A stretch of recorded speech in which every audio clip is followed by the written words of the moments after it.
Hello everyone, welcome back to the Poppy Library. My name is Liz and I'm here to talk to you about everything Rhinebeck, Wool of Folk, and how to prepare.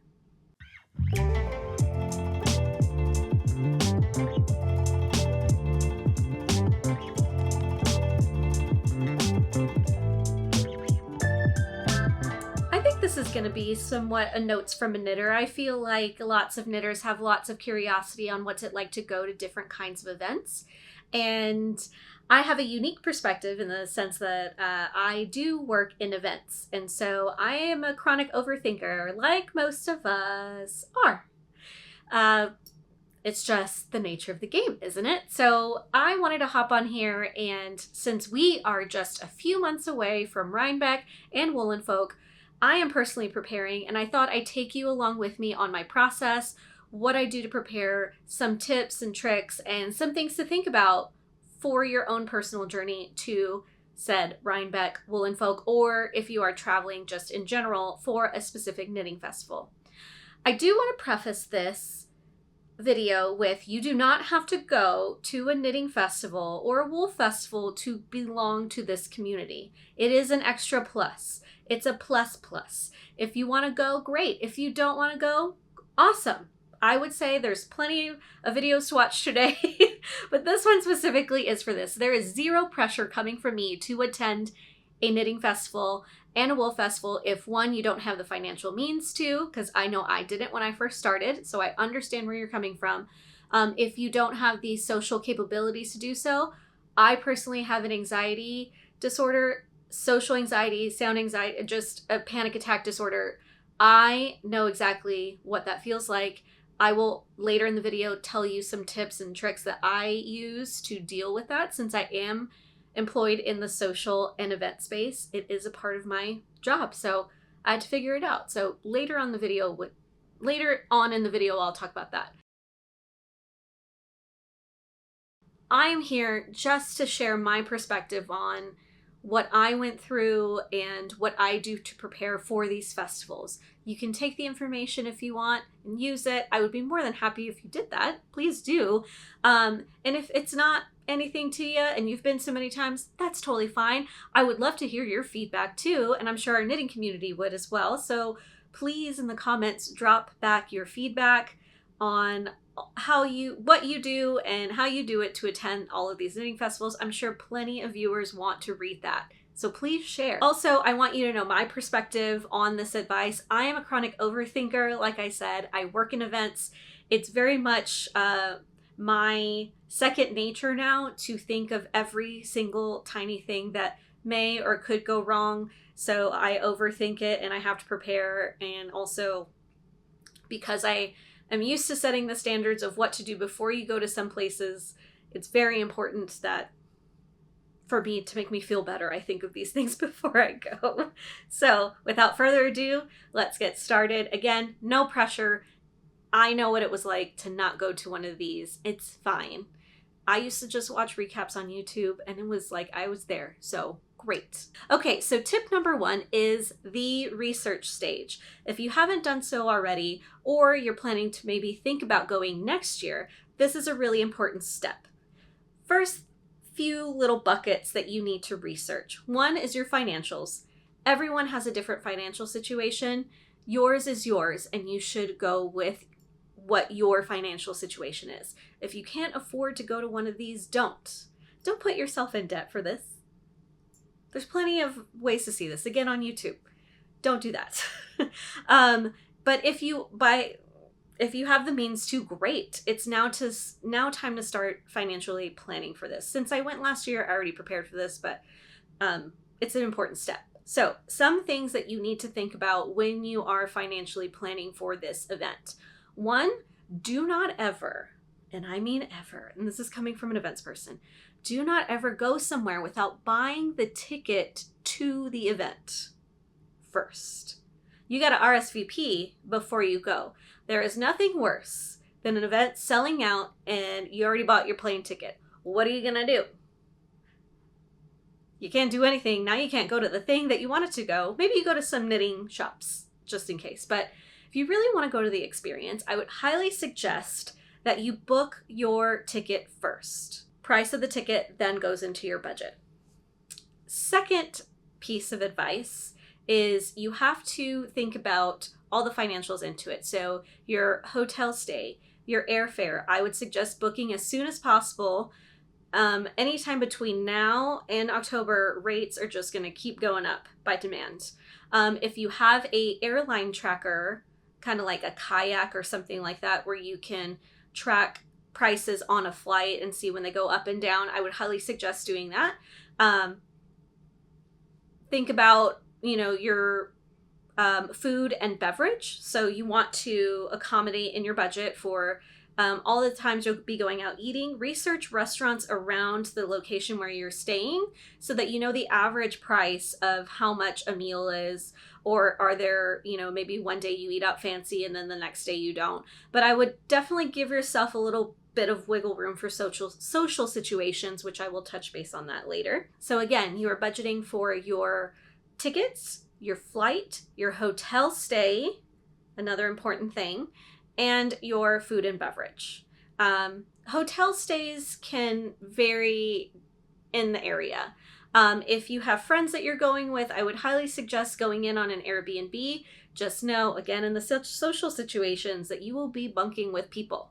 If you're like, I just want to just chill out, I don't want to be on a social schedule, book your own room and then decide, okay, this is how much it's going to cost to book that room. Once you get those things out of the way, those are your basics. Once you get those things out of your way, you're kind of good to move on to the next phase, which is your goods budget. And I mean goods because there are more things at this festival than yarn. There are notions, there are spinning wheels, there are needles, that's notions, I guess. No, needles, supplies. There are lots of things that you can just run across and be like, ooh, gimme. I would highly suggest going to Woolen Folk, if you're attending Woolen Folk or attending Rhinebeck, follow their Instagram, sign up for their newsletters. They start releasing vendors and information on things soon. So, or they're actually doing it right now. So now's a good time to kind of go through the vendors, see if there's anything you're interested in, see if there are must-haves that you really, really want to look at and then consider buying. And just be a good consumer. Research those companies. Who do you want to buy from? What's the thing that's most exciting to you? Once you do that, then you'll really get an idea of your max spent. Financials is a huge thing for me. I am not the richest person in the entire world. I do have a budget. I have other things I will be doing throughout the year. And this is right around the time of holiday season. And big birthday season in my family. So lots of money is going lots of different places. So I do have to be careful on what I'm spending and who I'm buying from and all of those things. To say all of that, all of this research doesn't happen in a day. So give yourself time. For example, Woolen Folk, they release their vendors kind of from here all the way up until the festival. So from here all the way up until the festival, I'm looking at vendors, I'm looking into their companies and their products and see, maybe I want to stop there and consider buying something. All of those things. As a good consumer, you should probably think like, yes, I really want those things, or I want to look into it more before I buy. It's really up to you. If this is a treat yourself, let's go crazy, I don't have a budget event, go for it. You do you. If you are like, hey, I need a budget for this, then budget for it. There is zero shame in this game. That's all I gotta say. Tip number 2, and this goes along with your yarn purchases or notions or whatever purchases that you're gonna buy at the festival, is to research the experience of the event. There are plenty of videos on YouTube that kind of do a walkthrough. I know some, podcasters kind of did a vlog style thing where they walk through all the festivals and kind of what was there, what wasn't. So it's really easy to kind of put yourselves in somebody else's shoes and walk through this experience. With that being said, you should just have it kind of like surprise and delight you. That's all about a part of the experience. But what my main takeaway is the experience research in general. So what I learned last year through just videos alone, and I have my little list here, what I learned was weather can be unpredictable. I most likely want to be there early if I want first access to some vendors, if that was what was important to me. I researched a place to sit and also if restrooms were on site. So those are kind of important. It'll depend on your wardrobe for the day, what you pack, all of those things. How far is re-entry something that is available? If I bought a lot of stuff, am I going to be able to go to my car and drop it off? That's something to think about. Or am I going to have to carry it with me? For me, last year I just carried everything with me. I kind of regret that. I won't be doing that again. Will I be somebody that has a rolly bag with them? I don't know. I don't want to go back to my car. Anyway, we'll talk about that in a second. But researching the experience just will help you figure out some last minute logistics that are personal to you. For example, restrooms on site. If you're going to go to a comfort station, which is a glorified term for a luxury like porta potty, meaning it's on a trailer, there's AC or heat involved and they have a sink, like all of those things, or is it just strictly a porta potty and you got to bring your hand sanitizer, wipes, all of that kind of stuff? I know, tiny details, but it is very important to your experience. If I did go into one of those restrooms, who's going to hold my stuff? Like, I'm not bringing that in there. So it was just, you got to think about all of those things. Wool & Folk has done an excellent job in planning. Again, they had a live video explaining what to expect for Wool & Folk, and I would definitely go check that out on their Instagram. It was just spectacular. It should answer a lot of questions and give you some things to think about for an enjoyable experience. One thing also that I do want to point out when you're thinking about your experience is, again, your purchases. For me, I really wanted to go see Lamb & Kid booth. I felt like that was the only time I would go see these yarns in person, so I wanted access. I wanted first access because I'm competitive, but also I didn't really think about what that would mean. And that just means getting there early to wait in line. Now, I ideally don't like to wait in lines. So this year I bought a VIP access pass. And that will give me access the night before to some vendors or just a shopping experience, from what I understand. I'm open to the experience.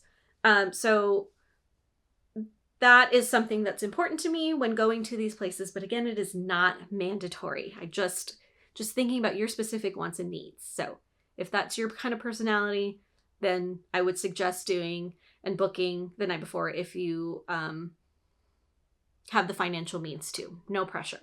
If not, maybe just get in line early so that when you get in line, when you get in line, you have access to the venue faster. But again, it's not a race. And from what I experience, the vendors are good at this, okay? This isn't their first rodeo. They've packed enough stuff. They have enough for you. If they sell out, then awesome. Good for them. Good for them, because we're there to support them. Remember, not a race, supporting the knitting community. Good for them. You should celebrate them if they sell out, not be so disappointed and rant on about it. Like, everybody has a good attitude at these kinds of festivals. Don't ruin it for yourself and have a bad attitude. Tip number 3, I think, is going to be the longest, which is packing and preparing for the extras. In my experience, just bring your suitcase, do a checked bag. I'm a buyer. I'm an experienced, like, I just want to prepare for buying something big, like a spinning wheel.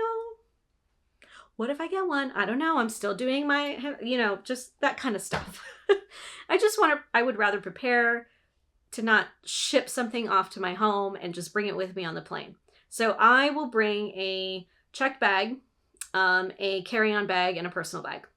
That's just my style. I will also prepare that when I'm packing, that I will be bringing stuff back with me. So these suitcases are not filled, which is very hard. That is the second part of this little tip of packing and preparing for the extras is logistically, I have to really think about what I'm going to bring. First things first, preparing for the weather there. It is unpredictable. It could rain. It could be really windy. It could be really foggy and now there's like mists going on.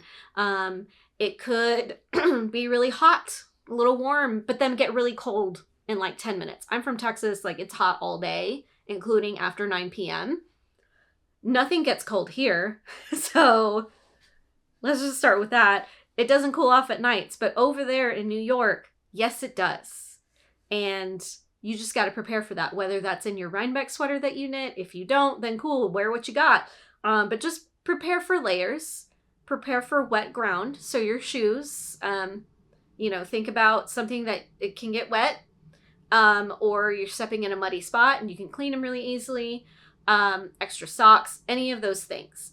Also, last year in my experience, I would say I only wore one sweater per knitting festival. So one for Rhinebeck Saturday and then one for Woolen Folk, which was on a Friday. I just wore that one sweater all day. I packed like 4 or 5, which is a ridiculous amount. When did I think that there was going to be a costume change? No. Like, there wasn't. So just think about that. So that should alleviate a lot of space in my suitcase. That's all I gotta say. Also, when you're packing your knits, again, it may be hot. It may be cool. Just think about that when you're thinking about your knit. So I had a worsted sweater on, and I took that sucker off. Most of the time I was in a sunny spot. The second thing to think about, I have a lot of points on this. When you're packing your knitting, and I'm looking at the camera because I forgot one of my big projects on my last trip that I went on. And there's a lot of conversation about knitting and traveling and what you can actually feasibly get done. And so that's going to be all covered in this. But I do want to say that when you're packing your knitting, it was good that I packed an extra project in my checked bag, a small project in my checked bag, in the instance that something happened when I was going through security that they had to take away a project. So knitting needles are totally fine to bring on a plane. It's approved by TSA, and so are small Notion scissors. So think about that, like the little tiny just thread scissors that you can bring with you on projects. Like, those are fine to bring. Last year I invested in a thread and maple set. Because I travel with my knitting a lot, and I wanted all my needles available to me in case I wanted to cast on a project at any moment, any given time. And I had all my needles and my notions, and maybe I had 3 projects and I could just carry it all in one. And so I invested in that last year, and it's been great. I've used it a lot and super. But in the instance that something happens with your project, it was nice to have something small ready to go, like just one cake of yarn, and I could do a sock or something. With also that being said, last year I brought a colorwork sweater, and I didn't have the time to focus on the colorwork pattern while I was trying to converse with other knitters. So I would have rather had something simple like a sock or a sleeve to work on, that had no color work involved, that could be easy, that we could knit and just chat with. If you hyper focus on something that you need quiet time with, I would suggest, yeah, you can bring it totally, but if you're going to converse with others socially, then you should probably think, okay, maybe I need something else. Social situations. This is really fun because I know it seems like I'm extremely social on here, but deep down, I do have a lot of social anxiety. I have an anxiety disorder. I do have panic attacks when I feel overwhelmed. It's been a problem my whole life, but I've learned how to deal with it. And with these knitting festivals, there's a lot of anxiety around meeting new people. There's a lot of people. There's a lot of people that knit the same sweater. You might feel left out. You might feel like, I want to be in that picture. I want to sit with those people. I want to do this. I want to do that. But emotionally, socially, you just physically can't. I know exactly what that feels like. So here are some things that I bring with me. This could be essentially tip number 4, if you really think about it, is social and anxiety situations. So a few things that I do for myself that make me feel better. One, I have loops, which are tiny. I'll put a picture somewhere over here. They are tiny, kind of like earbuds, and they have different levels of canceling out sound. I have the lowest level, which helps me with my anxiety a lot. Sharp sounds and too loud situations, crowded rooms can really freak me out and ruin my day. So I will use these loops or earbuds with music, like low music, wherever I go.